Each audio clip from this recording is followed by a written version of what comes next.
இந்த படங்களுக்கு ரசிகர்கள் மத்தியில எந்த அளவுக்கு எதிர்பார்ப்பு இருக்கு? கண்டிப்பா தியேட்டர் வந்து கலக்கட்டும். யார் வராங்கன்றது முக்கியம் இல்லை. படம் வெளியில வந்தவொடனே முதல் ஷோலேயே தெரிஞ்சிடும் இது தேருமா தேராதா. நீங்க என்ன பூஸ்ட் பண்ணி விளம்பரம் கொடுத்தா கூட படம் சரியில்லைன்னா ஓடாது. ஏலியன் ஃபிலிம் வரவே இல்லை, ரொம்ப வருஷம் ஆயிடுச்சு. ரொம்ப நாளுக்கு முன்னாடி எம்ஜிஆர் ஒரு படம் நடிச்சார். அதுக்கப்புறம் தமிழ்ல ஏலியன் பத்தின படமோ கதையோ வந்ததே இல்லை. ஒருத்தர் குருநாதர், ஒருத்தர் வந்து சிஷ்யன். குரு வந்து தனுஷ், வளர்த்து விட்டால் வந்து சிவகார்த்திகேயன். இந்த ரெண்டு பேர் படமும் ஒன்னா வருது, ஒரே நேரத்தில் வராங்க. ஆடியன்ஸ்க்கு பிடிச்சா படத்தை கொண்டாடுவான், பிடிக்கலன்னா தூக்கி போட்டு கீழே போட்டு சங்கிலே மிதிப்பானுங்க. என்னதான் அவன் குட்டிக்காரன் அடிச்சாலும் வராது. ரஜினிக்கு அந்த படத்தின் மீது பெரிய ஆர்வம் இல்லை. பொங்கல் பண்டிகை அன்னைக்கே இந்த மாதிரி வைலன்ஸான படங்கள்லாம் ரிலீஸ் ஆகுது அப்படின்னா அப்போ நம்ம மக்களோட டேஸ்ட் மாறிடுச்சா? அப்படி இல்லை. இன்னைக்கு வந்து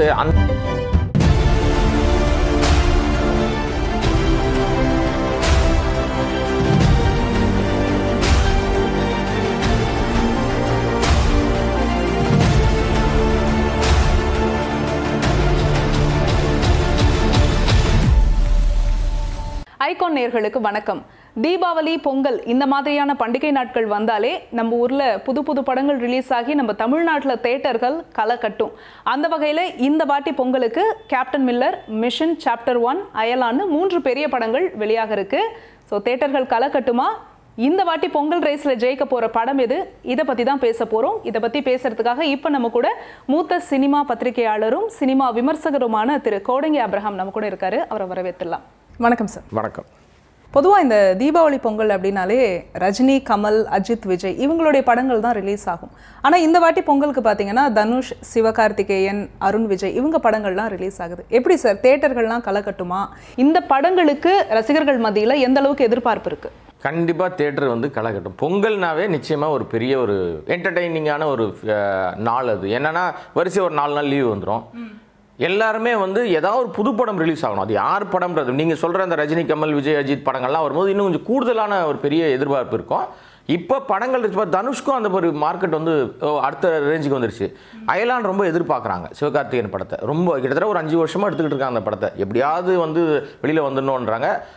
எனக்கு தெரிஞ்சு ரொம்ப வருஷத்துக்கு அப்புறமா ஃபேமிலியாக ஒரு படத்துக்கு போக முடியும் அப்படின்னு சொல்லி ஒரு பிளான் வச்சிருக்காங்க. அப்படி குழந்தைகளோட நான் சொல்கிறேன். ஆமாம், ட்ரெய்லர் பார்க்கும்போது போக முடியும் அப்படின்னா ஒரு அயலான் அவங்க சூஸ் பண்ணுறதுக்கு வாய்ப்பு இருக்குது. ஸோ அதனால வந்து இப்போ நீங்கள் மிஷன் சாப்டர் 1 இருந்தாலும் சரி, இல்லைனா வந்து நம்ம கேப்டன் மில்லர் அந்த இது ரெண்டுமே வந்து ஒரு பயங்கரமான ஒரு ஆக்ஷன் பேக்டு ஃபிலிமாக பார்க்கும்போதே தெரியுது நமக்கு. இதுக்கு நடுவில் தான் வந்து நீங்கள் அயலான் வந்து நம்ம எல்லாருக்கும் பிடிச்ச மாதிரி ஒரு கேட்டகரியில் உள்ளே வராங்க. ஸோ யார் வராங்கன்றது முக்கியம் இல்லை. படம் வெளியில் வந்தவொடனே முதல் ஷோலேயே தெரிஞ்சிடும் இது தேருமா தேராதா அப்படின்றத முடிவுக்கு வந்துடுவாங்க. அவங்க படங்கள்லாம் வரலைன்னா அண்டர் ப்ரொடக்ஷனில் இருக்குது.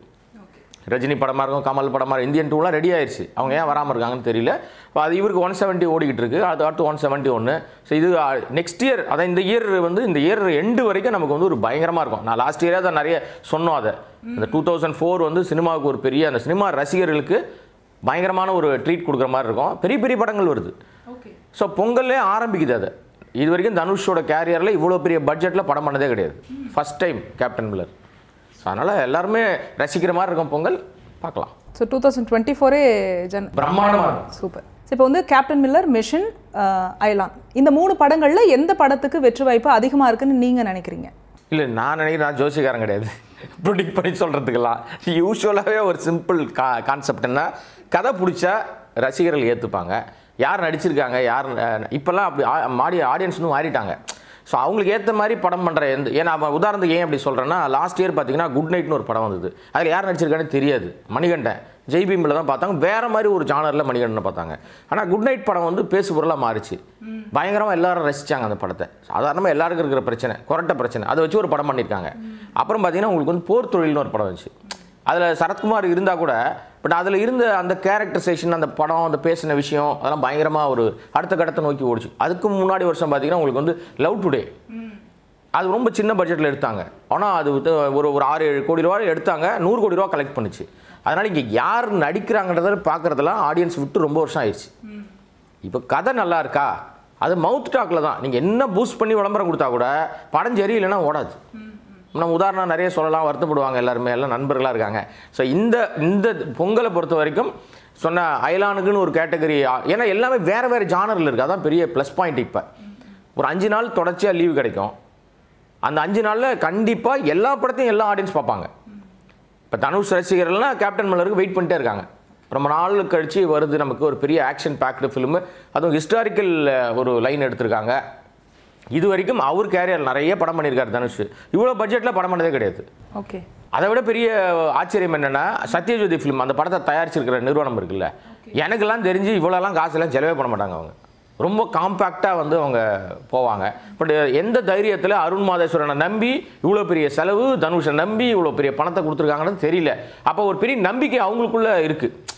அவங்களுக்கும் பார்த்தீங்கன்னா இப்போ சத்யராஜன் இருக்கும்போது இப்படி இல்லை, அவர் இப்போ இருக்காரான நிர்வாகம் பூரா அவங்க பசங்க வாரிசுகள் கையில் எடுத்துட்டாங்க. அவங்களுக்கு ஆடியன்ஸோட பல்ஸ் தெரியும். 2K கிட்ஸ் மாதிரி தானே அவங்களும் உள்ளே வராங்க. அப்போ செலவு நிறைய பண்ணுறாங்க, எதிர்பார்ப்பும் இருக்குது. ஏன்னா படத்துக்கு அந்த ட்ரெய்லர் அதெல்லாம் பார்த்துருப்பீங்க, நீங்கள் ஆடியன்ஸ் பார்த்துருப்பாங்க. அவர் பெரிய எதிர்பார்ப்போடு இருக்குல்ல. ஆனால் கத்தி மேல் நடக்கிற மாதிரி தான். நீங்கள் அந்த ட்ரெய்லர் பார்த்தாலே தெரியும். இப்போ 1947 ஒரு படம் ஒன்று வந்தது. ஏன்னா அந்த நம்ம முருகதாஸோட தயாரிப்பில் ஏறக்குறைய பார்த்தீங்கன்னா அதுவும் இதே மாதிரி ஒரு பீரியாடிக்கல் ஃபிலிமாக ஒரு வேறு ஒரு ஜானரில் சொல்லியிருந்தாங்க. அதுக்கு முன்னாடி இது மாதிரி வந்து வரலாற்று படங்கள்லாம் வந்திருக்குது நிறைய. ஓகே. ஆனால் இது அதில் எது மாறுபடுது, என்ன மாதிரி விஷயம் இருக்குது? ஏன்னா இது ஒரு ஒரிஜினல் ஸ்டோரின்ற மாதிரி ஒரு டாக் சொல்லிட்டு இருக்காங்க. ஒரிஜினல் ஸ்டோரி யாரும் ஒத்துக்கிறது இல்லை. காரணம் என்னென்னா அதில் ஏதாவது பிரச்சனை வந்துடும்னு சொல்ல மாட்டாங்க. உதாரணத்துக்கு விடுதலை எடுத்துங்களேன். விடுதலையே பார்த்தீங்கன்னா நீங்கள் படம் பார்க்கும்போது யாரை பற்றி எடுக்கிறாங்கன்னு நல்லா தெரியுது, எந்த இன்சிடெண்ட்டை சொல்கிறாங்கன்னு நல்லா தெரியுது. ஆனால் வெற்றிமாறன் டிஸ்க்ளைமர் போட்டார் முதல்ல, கார்டு உள்ளே ஓப்பன் பண்ணும்போது இது கற்பனை கதை, யாரும் நாங்கள் எந்த சம்பவத்தையும் சொல்லலைன்னு. அப்படி சொல்லலைன்னு சொல்லும்போது நமக்கு தெரியுது, ஓ இந்த சம்பவத்தாடா சொல்லியிருக்காங்கன்ட்டு. ஸோ அது மாதிரி ஏன் ஒரிஜினல் சொல்ல மாட்டாங்கன்னா அங்கே நிறைய சிக்கல்களை அவங்க சந்திக்க வேண்டியிருக்கோன்னு. இந்த படம் தனுஷுக்கு ஒரே ரொம்ப எதிர்பார்க்குறாரு. நமக்கு வந்து ஒரு பெருசாக இருக்கும், ஹாலிவுட் தரத்துக்கு நம்ம போவோம், நம்ம ஆஸ்காருக்கு அனுப்புவோன்ற லெவலில் அதை பேசிகிட்டு இருக்காங்க. அது என்ன லட்சணம்ன்றது முதல் ஷோலேயே நமக்கு தெரிஞ்சிடும். வெயிட் பண்ணலாம். ஏன்னா தமிழ் படங்கள் இப்போ வந்து ஹாலிவுட் தரத்துக்கு போகிற அளவுக்கு தயார் பண்ணுறாங்க. அந்த வகையில் நம்ம வந்து பாராட்டலாம், பெருமைப்படலாம் தமிழ் படங்கள் அந்த ரேஞ்சுக்கு போகுதுன்னு சொல்லிட்டு. பட் மக்கள் தான் தீர்மானிக்கிற சக்தி அந்த அந்த அந்த ஜானரில் இருக்குது. மிஷன் சாப்டர் 1 சின்னதாக ஆரம்பித்தாங்க, அப்புறம் அப்படியே பெருசாகிடுச்சு. லைக்கா உள்ள வந்தோன்னு பிரம்மாண்டமாயிடுச்சு. அந்த படம் பார்த்தீங்கன்னா இப்போ மிஷன் சாப்டர் 1 ஏதோ இங்கிலீஷ் படம் டப்பிங் படம் போல இருக்குப்பா, ஹாலிவுட் படத்தை வாங்கி எதை ரிலீஸ் பண்ணுறாங்கன்னு நினைப்பாங்க. அப்படி இல்லை. நம்ம அருண் விஜய் அதில் ரொம்ப பயங்கரமாக மெனக்கட்டு ஒர்க் பண்ணியிருக்காரு. ரொம்ப சூப்பராக இருக்குது. அந்த ட்ரெய்லர் பார்த்தாலும் ரொம்ப பிரமாதமாக இருக்குது. இந்த கேப்டன் மில்லருக்கான ஒரு ஜானர் இருக்காங்களே ஒரு பீப்புள், அவங்கள மாதிரியே தான் இதுக்கும் வெயிட் பண்ணிட்டு இருக்காங்க. ரொம்ப தன்னோட உழைப்பை ரொம்ப போட்டிருக்காரு அருண் விஜய். சமீபத்திய அவருடைய கதை தேடல் அது விஷயங்கள்லாம் ரொம்ப கவனமாக இருக்கார். நல்லாவே அவருக்கு வந்து ஸ்கோப் கொடுக்கும்னு எதிர்பார்க்குறாங்க. இந்த 2 ஜானர் இப்படி இருக்குது. ஆனால் இது ஒரு தனி செக்டாராக ட்ராவல் பண்ணுறாங்க. எல்லா ஆடியன்ஸ் இருக்காங்கல்ல, குழந்தைகள் ஆரம்பித்து பெரியவங்க வரைக்கும் ஒரு படத்துக்கு போகலாம். ஃபேமிலி ஆடியன்ஸ்னு, ரிப்பீட் ஆடியன்ஸு, ஃபேமிலி ஆடியன்ஸ் சொல்கிறோம்ல. இந்த இவங்களுக்கு கதையே பொங்கலில் வரலையானா வருது, அது அயலான எடுத்துக்கலாம். நம்ம சிவகார்த்திகேயன் எப்போவுமே குழந்தைகள்கிட்ட ஒரு பெரிய விஷயம் இருக்கும். இப்படி விஜயை பிடிக்குமோ, இப்படி ரஜினியை பிடிக்குமோ, அது மாதிரி சிவகார்த்திகேயனே பிடிக்கும். இந்த அயலானுக்குன்னு ஒரு தனி இது ரொம்ப காலமாக வந்து வெயிட் பண்ணிட்டே இருக்காங்க. ஏலியன் ஃபிலிம் வரவே இல்லை, ரொம்ப வருஷம் ஆயிடுச்சு. ரொம்ப நாளுக்கு முன்னாடி எம்ஜிஆர் ஒரு படம் நடித்தார். அதுக்கப்புறம் தமிழில் ஏலியன் பற்றின படமோ கதையோ வந்ததே இல்லை. இடையில ஒரே ஒரு படம் வந்தது சமீபத்தில், ஒரு சில ஆண்டுகளுக்கு முன்னாடி விண்வெளி பயணம்னு ஒரு படம் வந்துச்சு. எல்லாம் புதுசு. அது கதையும் நல்லா இருந்துச்சு, ஜானர் நல்லா இருந்துச்சு, ஆனால் பெருசாக போகலை.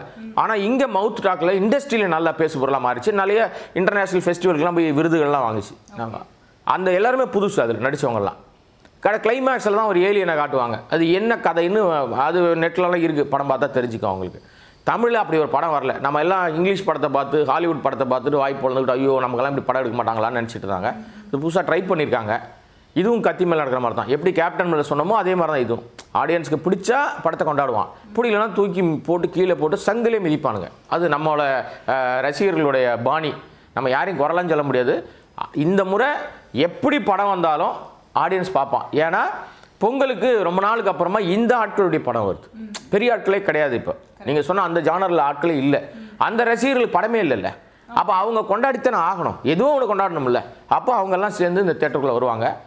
தியேட்டர்ஸ்க்கு யார் யார் எவ்வளோ எடுத்துக்கிறாங்கன்றதெல்லாம் ஒரு இருக்குது. அது நம்ம எப்படி பார்த்தாலும் எல்லா படமும் ஓடணும்னு நம்ம நினைக்கிறோம். ஆனால் மக்கள் என்ன நினைக்கிறாங்க தெரியாதுல்ல.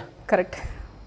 ஓகே, இப்போ வந்து ஒரு படம் எடுக்கிறது ஒரு பெரிய விஷயம். பட் கடைசியாக அந்த ஃபில்டர் ஆகி படம் ரிலீஸ் பண்ணணும் அப்படின்ற போது இந்த தேட்டர் அலாட்மெண்ட்னு ஒரு விஷயம் இருக்குது. இந்த 3 படங்களுக்கும் தேட்டர் அலாட்மெண்ட் வந்து ஈக்குவலாக இருக்கா, எப்படி இருக்குது சார்? இல்லை, ஈக்குவல்லாம் எந்த தேட்டரும் தரமாட்டாங்க. ஏன்னா யார் ரிலீஸ் பண்ணுறாங்களோ அதை பொறுத்து தான் தேட்டர்ஸு, எந்த நிறுவனம் அதை வந்து நம்ம வந்து எடுத்துக்கிறாங்களே. இப்போ பார்த்தீங்கன்னா உங்களுக்கு வந்து ஒருத்தர் வச்சுருக்காங்க. இப்போ மிஷன் சாப்டர் வந்து லைக்கா ஆக்சுவலாக அவங்க வந்து இந்த பொங்கலுக்கு லால் சலாம் தான் ரிலீஸ் பண்ணுறதா சொல்லியிருந்தாங்க. அவங்க வரல. அதுக்கு ஒரு பெரிய தனிப்பட்ட காரணம் இருக்குன்னு வச்சுங்களேன். இப்போ அந்த நிறுவனத்தை யாருக்கிட்ட அந்த படத்தை ரிலீஸ் பண்ணுற பொறுப்பு கொடுத்துருந்தாங்கன்னா ரெட் ஜெயண்ட் கிட்ட கொடுத்துருந்தாங்க, அதாவது லால் சலாமை. ஓகே. இப்போ அவங்களுக்கு ஒரு படம் கொடுக்கணும். அப்போ அந்த வகையில் இந்த மிஷன் சாப்டர் அவங்க தான் பண்ணுவாங்க. அப்போ அவங்களுக்கு தியேட்டர்ஸ் நிறையவே இருக்குது, ஒரு பாயிண்ட் இருக்குது. ரெண்டாவது அயலான், ஆல்ரெடி வந்து அயலானுக்கு ஒரு எதிர்பார்ப்பு இருக்குது. தியேட்டருக்காரங்க மத்தியிலேயே இந்த படம் ஒரு கலெக்ஷன் வரும் அப்படின்னு சொல்லி நினைக்கிறாங்க.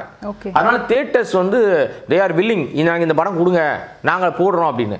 ஆனால் பெரிய பிரச்சனை ஒன்று இருக்குது அதில். அது கத்தி மேலே, தலைக்கு மேலே கத்தி ஒன்று தொங்கிட்டு இருக்கு. எப்போனாலும் அந்த கத்தி உழுவும், இல்லை உழாமே இருக்கும். அவ்வளோ சிக்கல் தலை மேலே சுமந்துக்கிட்டு இருக்கு அயலான். அது மேலே பெரிய கடன், பெரிய பிரச்சனை இருக்குது. ரிலீஸ் சொல்லிட்டே இருப்பாங்க. திடீர்னு லாஸ்ட் மினிட்ல கூட யாராவது ஒருத்தர் போய் கோர்ட்டுக்கோ இல்லை ஏதோ ஒரு பெரிய பிரச்சனையோ பண்ணிட்டாங்கன்னு சொன்னால் படமே வராத லெவலில் தான் இருக்குது. ஆனால் அதெல்லாம் தாண்டிடுவோம் நாங்கள். ஏன்னா ப்ரீ ரிலீஸ் அந்த பிஸ்னஸ் இருக்குல்ல, அது வந்து அயலானுக்கு ஒரு நல்ல ஒரு பெரிய பேக்டாக வந்திருக்குது அவங்களுக்கு. அது எப்படின்னா தியேட்டர்கள் முன்பணம் கொடுக்குற விஷயமா இருக்கட்டும், ஓடிடியாக இருக்கட்டும், அது எஃப்எம்எஸ்ஸாக இருக்கட்டும், அதர் லாங்குவேஜ் ரைட்ஸாக இருக்கட்டும், இது எல்லாமே ஓரளவுக்கு சிவகார்த்திகனுக்கு முந்தைய படத்தை விட இந்த படத்துக்கு ஒரு பெரிய மார்க்கெட் வந்து உயர்ந்திருக்கு. இன்னும் சொல்ல போனால் பொங்கலை பொறுத்த வரைக்கும் பார்த்தீங்கன்னா அருண் விஜயோட படத்தை விட்டுருங்க, மிஷன் சாப்டர் 1 தனியாக வச்சுருங்க, அது ஒரு தனி ஜானர்னாலும் இந்த சிவகார்த்திகேயனும் தனுஷும் இருக்காங்கல்ல, ஒருத்தர் குருநாதர், ஒருத்தர் வந்து சிஷ்யன். குரு வந்து தனுஷ், வளர்த்து விட்டால் வந்து சிவகார்த்திகேயன். இந்த 2 பேர் படமும் ஒன்றா வருது, ஒரே நேரத்தில் வராங்க. இவங்க 2 பேரும் ஒன்றா படம் வந்து இதுவரையும் வந்ததே கிடையாது. இப்போ எதிர்பார்ப்பு என்னென்னா குரு ஜெயிப்பாரா சிஷியன் ஜெயிப்பாரானா, நீங்கள் வழக்கமாக உங்களுக்கு தெரிஞ்ச பழமொழின்னா குருவை மிஞ்சின சிஷியன் தான் சொல்லுவாங்க. யூஸ்வலாகவே தீட்டின மரத்தில் தான் கூறு பார்த்தா தான் அது கூறாக இருக்கா இல்லையான்னு கத்தி ட்ரை பண்ணுவாங்கல்ல, அந்த மாதிரி இப்போ குருவை மிஞ்சிற சிஷியனாக தான் வந்து சிவகார்த்திகேயன் இருக்கார் இன்றைக்கி ப்ரீ ரிலீஸில். ஆனால் படம் ரிலீஸ் ஆன பிறகு தான் இதோட விஷயங்களெல்லாம் மாறும். ப்ரீ ரிலீஸ் பிஸ்னஸை மட்டும் நம்பி ஒரு படம் ஜெயிச்சிச்சுன்னு சொல்ல முடியாது. அப்படி சொன்ன படங்கள்லாம் மண்ணை கவி இருக்குது. அதையும் நம்ம வருத்தப்படுத்தணும்னா அவங்களும் வருத்தப்படுவாங்க. அதுக்குள்ளே போகலாம், நம்ம ஜாலியாகவே ஹாப்பியாக போவோம். ஸோ அதனால் இதை பொறுத்த வரைக்கும் தியேட்டர் இப்போ அவங்க தனுஷ் படத்துக்கு அவங்களும் வந்து தியேட்டர்ஸ், ஏன்னா சத்யஜோதி பெரிய நிறுவனம், நிறைய படங்கள் அவங்க தொடர்ந்து பண்ணிக்கிட்டு இருக்காங்க. கூடுமான வரைக்கும் இங்கே தியேட்டர் எவ்வளோ இருக்குங்க, அதிகப்படிய தியேட்டர்ஸ் வந்து ஒரே ஆள் எடுக்க முடியாது. அப்படியே ஒரே ஒரு காம்ப்ளெக்ஸ் இருக்குன்னா 3 படத்தையும் மாறி மாறி டைம் போடுவாங்க, ஷோஸ் வந்து கிடைக்கும். ஸோ அதனால் பிரிச்சுக்கிற விஷயத்தை இப்போ நம்ம கணிக்கவே முடியாது, இன்னும் இருக்குது. இப்போ தான் புக்கிங்லாம் ஸ்டார்ட் பண்ணுவாங்க, இதுக்கப்புறம் தெரியும் எவ்வளோ பேர் எவ்வளோ போட போகிறாங்க. இவங்க 400, அவங்க 400, இவங்க 300 அப்படின்லாம் அதுமாதிரி தான் தெரிய வரும்.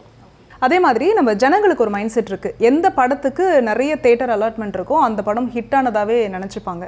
ஸோ இந்த 3 படங்களில் அந்த மாதிரி தேட்டர் அலாட்மெண்ட்டை வச்சு அந்த இது எப்படி இருக்கும்? இதுக்கு வந்து நான் ஒரு ஃப்ளாஷ்பேக் சொல்கிறேன் உங்களுக்கு. நான் இதே மாதிரி வந்து மக்கள் வந்து யோசிக்கிறதே கிடையாது. அவங்க அதாவது படத்தை ரிலீஸ் பண்ணுறாங்கல்ல, தயாரிப்பாளரும் அந்த ரிலீஸ் பண்ணுற விநியோகஸ்தர் தான் அப்படி நினச்சிக்கிறாங்க. மக்கள் ரொம்ப தெளிவாக இருக்காங்க. கொஞ்ச நாளைக்கு முன்னாடி கேஜிஎஃப்னு ஒரு படம் வந்துச்சு, அது கன்னடத்துலேருந்து இங்கே தமிழில் மொழி மாற்றம்லாம் பண்ணி வந்தாங்க. அதே நேரத்தில் அது கூடவே இன்னொரு படம் வந்துச்சு, பீஸ்ட் அப்படின்னு சொல்லிட்டு. ஆக்சுவலாக தமிழ்நாடு முழுக்க பீஸ்ட் தான் பயங்கரமாக தேட்டர்ஸ் கொடுத்தாங்க, கேஜிஎஃப் குறைவான தேட்டர்ஸ் தான். அதாவது 70% ஆஃப் தேட்டர்ஸ் வந்து நம்ம பீஸ்ட்டுக்கு தான் இருந்துச்சு, 30% தான் வந்து கேஜிஎஃப் கொடுத்தாங்க. படம் ரிலீஸ் ஆச்சு, ஒரே ஷோவில் இதோட லட்சணம் தெரிஞ்சிச்சு, இதோட லட்சணம் தெரிஞ்சிச்சு, ரெண்டும் யார் எது வந்து மக்கள்கிட்ட வந்து ரீச் ஆகும் தெரிஞ்சிருச்சு. அப்படியே செகண்ட் டேவே அப்படியே இங்கே 30, 35 ஆச்சு, 40 ஆச்சு, ஏறிச்சு. இங்கே 70லேருந்து அப்படியே குறைஞ்சி கடைசியில் 20% ஆயிடுச்சு பீஸ்ட்டு. இது 80% போயிடுச்சு. ஸோ இப்போ நம்ம எப்படி கணிக்க முடியும்? அதனால் ஆடியன்ஸுக்கு முதல் நாள் ஷோவில் தான் முடிவு பண்ணுவாங்க. நீங்கள் எவ்வளோ தியேட்டர் கொடுக்குறாங்கன்றது முக்கியமே கிடையாது. தியேட்டர் எல்லா தியேட்டர் கூட அவங்க எடுத்துக்கலாம். யாரோ ஒருத்தர் XRY 3 படம் வருது, யாரோ ஒருத்தர் என் செல்வாக்கு இருக்குது, நான் வந்து இப்போ 1200 தேட்டர் இருக்கீங்க அப்படின்னா நான் வந்து 800 தேட்டர் நான் தான் போடுவேன் அப்படின்னு சொல்லி அவங்க எடுத்துக்கிட்டு மீதி இருக்க 100 தான் கொடுப்பேன் அப்படின்னு நீ கொடுத்தா கூட 800 தேட்டரில் போடுறவங்களோட கண்டென்ட் இருக்குல்ல, அது குவாலிட்டியாக இல்லைன்னா, மக்களுக்கு பிடிக்கலன்னா முதல் ஷோலேயே இன்டர்வல்லே சொல்லிடுவான், மச்சான் வராத இந்த படத்துக்கு அப்படின்னு ஒரு டெக்ஸ்ட் பண்ணானா முடிஞ்சிச்சு. இப்போலாம் யாரும் விமர்சகர் சொல்லி படத்துக்கு வர்ற விஷயங்கள்லாம் ரெண்டாவது அடுத்த பட்சம் தான். இப்போ ஆடியன்ஸே விமர்சகர் ஆயிடுறான். செல்ஃபோன் வச்சுக்கிற எல்லாரும் வந்து கண்டென்ட் ரைட்டர் ஆயிடுறானுங்க. அவன் படம் நல்லா இருந்தால் அவன் கொண்டாடுறான், சூப்பராக இருக்க படம் அப்படின்னு இன்டர்வல்லே அந்த படத்தை முடிவு பண்ணி கட்டிடுறாங்க. அதனால நீங்கள் அதை மைண்ட் பண்ணி மக்கள் மைண்ட் செட் இப்படி தான் இருக்குது, நம்ம இவ்வளோ தேட்டரில் போட்டுட்டோம், பிரம்மாண்ட விளம்பரம் பண்ணிட்டோம், பெரிய பேனர் வினையல் வச்சுட்டோம், பெருசாக பண்ணிட்டோம், நம்ம எங்கே திரும்பினாலும் நம்ம பேர் தான் இருக்குது அப்படின்னாங்கன்னா அவங்க சொல்லிக்க வேண்டியது தான். அது எப்படின்னா இந்த ட்ரெண்டிங்னு ஒரு வார்த்தை இருக்கும் பார்த்தீங்களா. இப்போ எக்ஸ் தளத்தெல்லாம் பார்த்தீங்கன்னா ட்ரெண்டிங் நம்பர் 1ல் இருப்போம் அப்படின்வாங்க. ரிலீஸ்க்கு முன்னாடி வரைக்கும் அவங்க தான் நம்பர் 1ல் இருப்பாங்க. நான் நிறைய இடங்கள் அதை வந்து கலாச்சிட்டு இருப்பேன். ஏன்னா எல்லாம் நம்பர் 1ல் இருப்பாங்க. படம் ரிலீஸ் ஆனவொடனே தேட்டரில் டிக்கெட் வாங்கவே ஆள் இருக்காது. ப்ரொடியூசர் கூப்பிட்டு, என்னையா நம்பர் 1ல் இருந்தேன்னு காமிச்சேன் நேற்று வரைக்கும்னா, சார் அது நேற்று வரைக்கும் தான் சார், அதுதான் எங்கள் வேலை, தேட்டருக்கு ஆள் கூப்பிட்டு வரதுல எங்கள் வேலை இல்லைன்னு அவன் காசு வாங்கிட்டு ஓடி போயிடுவான். இது இந்த ட்ரெண்டிங்கை வச்சுக்கிட்டு ஏமாத்துற ஒரு கும்பல் இருக்குது. சோஷியல் மீடியாவை நம்பி படம் பண்ணாங்கன்னா அந்த படம் ஓடாது. மக்களை நம்பி கண்டென்ட்டை நம்பி படம் எடுத்தாங்கன்னா ஓடும். ஆர்டிஸ்ட்டை நம்பி படம் எடுத்தாலும் ஓடாது. இன்றைக்கி சூழல் மாறிடுச்சு. பழைய மாதிரிலாம் கிடையாது தமிழ் சினிமா. அதை கொஞ்சம் லேட்டாக தான் புரிஞ்சுப்பாங்க நம்மளுங்க. அடி வாங்கினா தானே புரியும். சார் நீங்கள் சொன்னீங்க லால் சலாம் வராதனால தான் மிஷன் சாப்டர் 1 வந்துச்சு அப்படின்னு சொல்லிட்டு. லால் சலாம் எதுக்கு சார் வரல? இல்லை, அதுக்கு காரணங்கள் நிறைய சொல்கிறாங்க. ஆனால் நமக்கு தெரிஞ்ச காரணத்தை நம்ம சொல்கிறோம். லால் சலாம் வராததுக்கு காரணம் வந்து படம் வந்து சரியில்லை அப்படின்னு அவங்க நினைக்கிறாங்க. யார் நினைக்கிறாங்கன்னா ரஜினி நினைக்கிறாரு. அதுக்கு காரணங்கள் பல காரணங்கள் சொல்லிட்டாங்க. முதல் காரணம் என்ன சொன்னாங்கன்னா, அந்த படப்பிடிப்பில் அவங்க எடுத்த அந்த கண்டென்ட் எல்லாம் அது வந்து எரேஸ் ஆயிடுச்சு, காணாமல் போச்சு, அழிஞ்சிருச்சுனாங்க. அதை ஒரு கும்பல் நம்புச்சு. இப்போ நம்ம நம்ப தயாராக இல்லை. ஏன்னா நான் இபியால் வேலை பார்த்துருக்கேன், எக்ஸிக்யூட்டிவ் ப்ரொடியூசராலாம் வேலை பார்த்துருக்கேன்.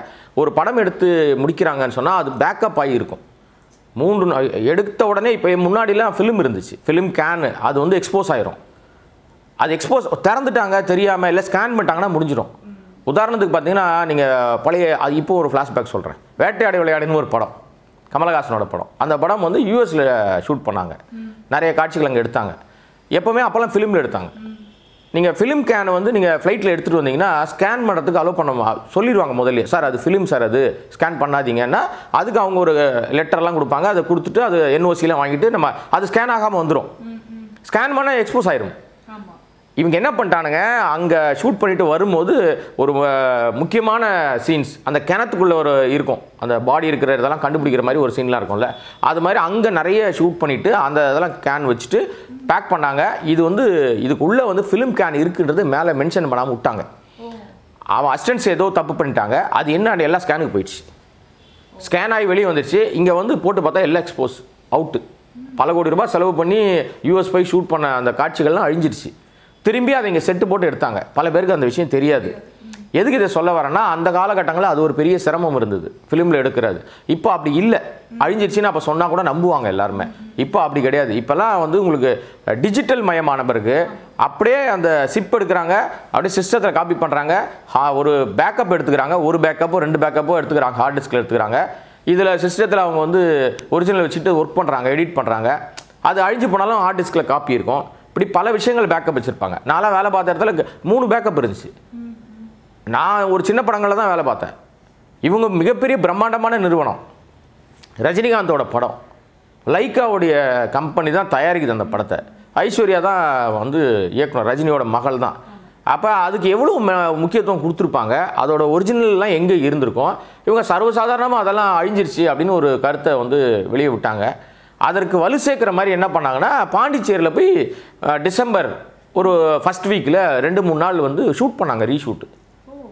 இதெல்லாம் வேறு நடந்துச்சு. அவர் பிஸியாக நடிச்சிட்டு இருக்கார் 170ல். அவர் ஃபஸ்ட் காப்பி பார்த்துருப்பார்.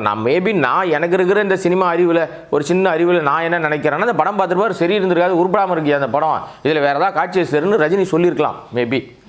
அதனால அவங்க ரீஷூட்டுக்கு டேட் கேட்டாங்க. அந்த அவரும் குறைச்ச சம்பளம் வாங்கிட்டு தான் நடிச்சிருக்காரு. பொண்ணுக்காக நிறைய அட்ஜஸ்ட் பண்ணி அவர் வந்து பண்ணி கொடுத்தாரு. திருப்பி ரீஷூட்லாம் பண்ணாங்க. அப்படி பண்ணி பார்த்தோம், அது சரியாக வராது. ஏன்னா இந்த காணா போச்சு இந்த விஷயங்கள் நடக்கும்போது நம்ம கேப்டன் மில்லர் வந்து டிசம்பர் 15க்கு வர மாதிரி அனௌன்ஸ் பண்ணிட்டாங்க. ஓகே, ஆல்ரெடி அனௌன்ஸ், இது 15 தான் ரிலீஸ் அப்படின்ட்டு. இந்த பஞ்சாயத்து ஓடிக்கிட்டு இருக்கு. படம் பார்த்துட்டாங்க, படம் சரியில்லை, ஏதோ ஒரு விஷயம் போகும்போது நிச்சயமாக தனுஷ்க்கு கண்டிப்பாக எல்லா தகவலும் போயிருந்திருக்கும். ஏன்னா தனுஷ் வந்து என்னதான் இப்போ பேச்சுவார்த்தை இல்லை ஒரு விஷயம் இருந்தாலும் வந்து மருமகன், என்னதான் இல்லைனாலும் அவர் வந்து கணவர், இன்னும் டைவர்ஸ் வாங்கலாம், அவர் தானே இன்ன வரைக்கும் புருஷன். ஸோ அவருக்கு இன்னைக்கு என்ன நடந்துக்கிட்டு, குடும்பத்துக்குள்ளே என்ன நடந்துக்கிட்டு இருக்குது, இந்த தொழிலில் என்ன நடந்துக்கிட்டு தெரியாமல் இருக்காது. ஸோ இவங்க ஒரு படம் வேறு கொண்டு வந்திருக்காங்க. 2 படமும் ஒரே நேரத்தில் வந்துடக்கூடாதுன்னு ரொம்ப கவனமாக இருக்கார். அது தேவையில்லாத சர்ச்சை உருவாக்கன்ட்டு.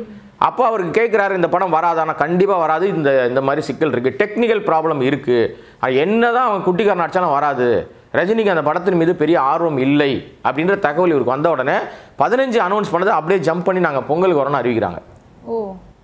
அதுதான் பொங்கலுக்கு வந்து கேப்டன் மில்லர் வந்ததுக்கான காரணம்.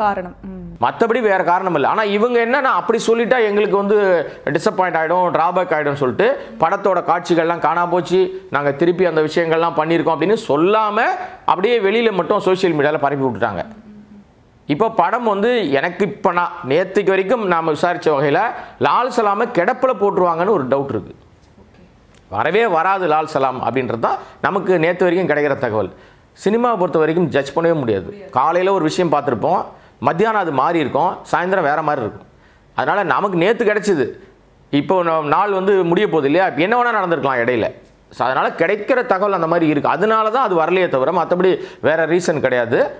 பட் பொங்கல் வரும்போது எல்லாருக்கும் ஒரு இந்த மாதிரி ஃபெஸ்டிவல் மூடில் வரும்போது நமக்கு ஒரு ஆடியன்ஸ் வருவாங்க அப்படின்னு ஒரு எதிர்பார்ப்பு இருக்கும். தனுஷ்க்கும் இருக்குல்ல, அது ரஜினி வராருன்றனால தான் அவர் வந்து இப்போ நம்ம டிசம்பர்லேயே வந்துடுவோம் அப்படின்னு பிளான் பண்ணாங்க. அவர் வரல, இப்போ ஒரு அழகாக வந்துட்டார். ஸோ அதுதான் காரணம். சார், கேப்டன் மில்லர் ட்ரெய்லர் பார்க்கும்போதும் பிளாஸ்ட் ஷூட்டுன்னு இருந்தது. அதே மாதிரி மிஷன் சாப்டர் 1 ஃபுல்லாக வந்து வைலன்ஸாக இருக்குது. பொங்கல் பண்டிகை அன்னைக்கே இந்த மாதிரி வைலன்ஸான படங்கள்லாம் ரிலீஸ் ஆகுது அப்படின்னா அப்போது நம்ம மக்களோட டேஸ்ட் மாறிடுச்சா? அப்படி இல்லை. இன்றைக்கி வந்து அந்த மாதிரியான ஒரு ஆக்ஷன் பேக்டு படங்கள் தான் பெரிய லெவலில் ஓடிக்கிட்டு இருக்கு. நீங்கள் எந்த படம் எடுத்தாலும், நீங்கள் லாஸ்ட் இயர் எடுத்த படம் நம்ம விக்ரமாக இருந்தாலும் சரி, ஜெயிலராக இருந்தாலும் சரி, இப்போ விஜயோட படம் லியோவாக இருந்தால் எல்லாத்துலேயும் பார்த்தீங்கன்னா இந்த மாதிரி தான் ரத்தம் தெரிகிற காட்சிகள் பூரா ஆக்ஷன் பேக்டு, வெட்டுறது குத்துறதுன்னு தான் பயங்கரம் ஓடிக்கிட்டு இருக்கு. அதுக்கு ஒரு ஆடியன்ஸ் வந்து இப்போ மாறிட்டாங்க. நீங்கள் தியேட்டருக்கு வர ஆடியன்ஸை யாரை நீங்கள் கணக்கில் வைக்கிறீங்கன்னா எல்லாமே 2K கிட்ஸ் தான், யங்ஸ்டர்ஸ் தான் வராங்க. அவன் ஃபேமிலி ஆடியன்ஸ் வர்றதே கிடையாது. ஃபேமிலி ஆடியன்ஸை மீன் பண்ணி படம் எடுத்தால் ஓட மாட்டேங்குதுன்ற மனநிலை இப்போ தயாரிப்பாளர்கிட்டயே வந்துருச்சு.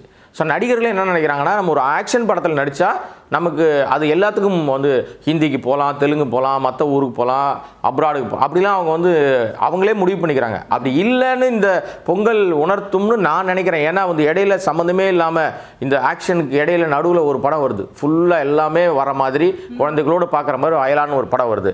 ஒருவேளை இந்த படம் மக்கள்கிட்ட ரீச் ஆகலைன்னா மக்கள் மனநிலை நீங்கள் கேட்ட கேள்வி தான் கரெக்டு, அப்படி ஆயிரும். ஓகே, இந்த படத்தை அவங்க ஏற்றுக்கல, இதை கொண்டாடலை, வெறும் இந்த சண்டை படத்தை தான் விரும்புகிறாங்க அப்படின்னா இனிமே காலம் எல்லாத்துக்கும் சண்டைக்கு தான் போவாங்க. ஃபேமிலி ஆடியன்ஸாக படத்துக்கு வந்து எடுக்க மாட்டாங்க, ஓடாதுன்ற முடிவுக்கு வந்துடுவாங்க. அது போகிற சீரியல் பார்த்துப்பாங்கப்பா, விட்டு வெப் சீரியஸ் பார்த்துப்பாங்க. வெப் சீரியஸ்னு அப்படி மாறிடுச்சு இப்போ எல்லாமே. இந்த ஆக்ஷன் பேக்டு படங்களுக்கு ஒரு கேட்டகரி உருவானதுனால அதுதான் சினிமான்னு இப்போ நினச்சிக்கிட்டு எடுக்கிறாங்க. வெயிட் பண்ணுவோம். பொங்கல்ன்றது வந்து என்னை பொறுத்த வரைக்கும் வீரமான ஒரு டே. ஸோ தமிழர்கள்லாம் வீரம் இருக்கும்ல, ஸோ சண்டை போடுறது தான் வீரம் நினச்சி வராங்களான்னு இல்லாமல் தெரில. பார்க்கலாம் என்ன நடக்குதுன்னு. சரி, இப்போ அயலான் வந்து ஃபேமிலி ஆடியன்ஸ் சப்ஜெக்ட் மாதிரி இருக்குது. ட்ரெய்லர் பார்க்கும்போது நீங்கள் சொல்லியிருந்தீங்க இந்த சயின்ஸ் ஃபிக்ஷன் மூவிஸாக இருக்கட்டும், ஏலியன், இந்த மாதிரியான படங்கள் வந்து ஹாலிவுட்டில் பார்த்துருப்போம், ரொம்ப பிரமிப்பாக நிறைய கிராஃபிக்ஸ்லாம் போட்டு நம்ம பார்த்துருப்போம். ஆனால் இப்போ நம்ம தமிழ் ஆடியன்ஸ்க்கு இந்த படங்கள் வந்து எந்த அளவுக்கு கனெக்ட் ஆகும் சார்? இல்லை, கண்டிப்பாக இப்போல்லாம் வந்து நீங்கள் அப்படிலாம் தமிழ் ஆடியன்ஸ் எல்லாம் குறைச்செல்லாம் மதிப்பிடக்கூடாது. ஏன்னா ஓடிடின்னு ஒன்று வந்துச்சு. அந்த வைரஸ் காலகட்டம், வீட்டை விட்டு வெளியிலேயே போக முடியாமல் இருந்த பீரியட்லலாம் அவங்க ஓடிடியில் படம் பார்க்க ஆரம்பித்து கற்றுக்கிட்டாங்க. தமிழ் படங்களை விட அதிகமாக ஹாலிவுட் படங்களை தான் பார்த்தாங்க. அப்புறம் வேறு லாங்குவேஜ் படங்கள் தான் அவங்களுக்கு நிறைய பார்த்து பயங்கரமாக புரிஞ்சுக்கிட்டாங்க. கொரியன் ஃபிலிம் பார்த்தாங்க, நிறைய ஜாப்பனீஸ் படங்கள் பார்த்தாங்க. அங்கெல்லாம் அவங்க சப்டைட்டிலோடு பார்த்து தெரிஞ்சுக்கிட்டாங்க. இன்றைக்கி வந்து ஃபோன் வந்து அவங்க எல்லாருக்குமே கனெக்ட் ஆகிடுச்சு கம்ப்ளீட்டாக. அதனால் அந்த தரத்துக்கு நம்ம படம் கொடுக்கணும் அப்படின்னு தான் இப்போ எல்லாரும் மெனக்கட்டுறாங்க. அதனால் அவங்களுக்கு கனெக்ட் ஆகுமா புரியுமா புரியாதான்ற விஷயத்துக்குள்ளேயும் போகவே வேண்டாம். நீ எடுக்கலைன்னா அவனே சொல்லிவிடுவான், நீ படமே எடுக்க தெரில, அதனால தான் உன் படம் ஓடலை, நாங்கள் வந்து வெளிநாட்டு படத்தையே பார்த்துக்கிறியா அப்படின்ற மாதிரி மனநிலைக்கு வந்துடுவாங்க. இப்போ நம்ம படத்தை பார்த்து ஹாலிவுட் ஆட்களே பிரமிக்கிறாங்க. நீங்கள் ஆளவந்தான் படம் எடுத்து எத்தனை வருஷம் ஆச்சு? கிட்டத்தட்ட ஆல்மோஸ்ட் 20 வருஷத்துக்கு ஆயிடுச்சு. அந்த படத்தில் ஒரு காட்சி நான் பிரமிச்சேன்னு ஹாலிவுட் டைரக்டர் ஒருத்தர் சொல்கிறார் இல்லையா, அந்த சொன்ன விஷயத்த இப்போ கோட் பண்ணுறாங்க. அவர் பிரமிச்சாருன்னு 20 வருஷத்துக்கு அப்போல்லாம் டெக்னாலஜியே கிடையாது. கமலஹாசன் வந்து இன்றைக்கி இருக்கிறத அன்றைக்கே பண்ணிட்டார். அந்த படம் அன்றைக்கி அட்டர் ஃப்ளாப்பு. அந்த படத்தை தயாரித்த நம்ம தானு அவர்கள் என்ன சொன்னார்னா, ஆள வந்தான் என்னை அழிக்க வந்தான்னு புலம்புனார் அன்றைக்கி. இப்போ என்ன போடுறாருன்னா, ஆள வந்தான் தான் ஆள பிறந்தவன் அப்படின்னு விளம்பரம் பண்ணுறாரு 20 வருஷம் கழிச்சு. ஸோ அதுதான் டெக்னிக்கல் மாறுது இல்லை, அது மாதிரி மக்களுடைய அவங்களுடைய பார்வையும் அவங்க ஜானர் அவங்க விரும்புகிற விஷயங்கள் எல்லாமே மாறி போச்சு. ஸோ டோட்டலாக நம்ம தொழில்நுட்ப வளர்ச்சியை எப்படி ஏற்றுக்கிறோம், அடாப்ட் பண்ணுறோம்ல, புதுசாக வந்துகிட்டே இருக்குது. ஒரு காலத்தில் என்ன சொன்னாங்க, டிவி வந்தோடனே சினிமா அழிஞ்சிரும். நாங்கள் டிவி வந்துச்சு, ஒன்றுமே நடக்கலை. சினிமாவாக தான் இருக்குது. தேட்டரில் பார்க்குற எக்ஸ்பீரியன்ஸ் உள்ள ஆட்கள் அங்கே தான் போய் பார்க்குறாங்க, அதை மாற்ற முடியாது. ஓடிடி வந்தோடனே தேட்டரே போச்சு அப்படின்னாங்க. அப்படி இல்லை, வைரஸ் டைமில் ஓடிடிக்கு பெரிய மரியாதை இருந்துச்சு. இன்றைக்கி ஓடிடியால் தான் சின்ன படங்கள்லாம் வாழுது, அது இல்லை நம்ம மறுக்கவே முடியாது. அதனால் எல்லாமே காலத்துக்கு எப்படி மாற்றினாலும் ரசிகர்களுடைய ரசனைக்கு ஏற்ற மாதிரி படம் பண்ணால் எந்த முடிவில் படம் வந்தாலும் எந்த ஜானரில் வந்தாலும் அதை ஏற்றுப்பாங்க. நீங்கள் பெரிய ஆட்கள் நடிக்கிறோம், பெரிய டைரக்டர் பண்ணுறாரு, பெரிய ப்ரொடக்ஷன் கம்பெனி பண்ணுறாங்க அப்படின்னு இதெல்லாம் பெருசாக இருந்து கண்டென்ட் ஒன்றுமே இல்லைன்னு சொன்னால் தூக்கி போட்டு மீச்சிடுவாங்க. ஸோ ஒரு படம் தயாரிக்கிறது அப்படிங்கிறது சாதாரண விஷயம் இல்லை. நிறைய கனவுகளோட, நிறைய முயற்சியோட, நிறைய பேரோட முயற்சி ஒரு படத்தில் வந்து இருக்குது. ஸோ அப்படியா இந்த பொங்கலுக்கு ஒரு 3 பெரிய படங்கள் ரிலீஸ் ஆகுது. ஸோ இந்த படங்கள் எல்லா படங்களுமே நல்லா ஓடணும், நல்லா வெற்றி அடையணும் நம்ம ஐகான் சேனல் சார்பாக வாழ்த்துக்களை தெரிவிச்சுக்கலாம் சார். நன்றி. இவ்வளோ நேரம் நம்ம ஷோவில் கலந்துக்கிட்டு உங்களுடைய கருத்துக்களை பகிர்ந்துக்கிட்டீங்க. மிக்க நன்றி.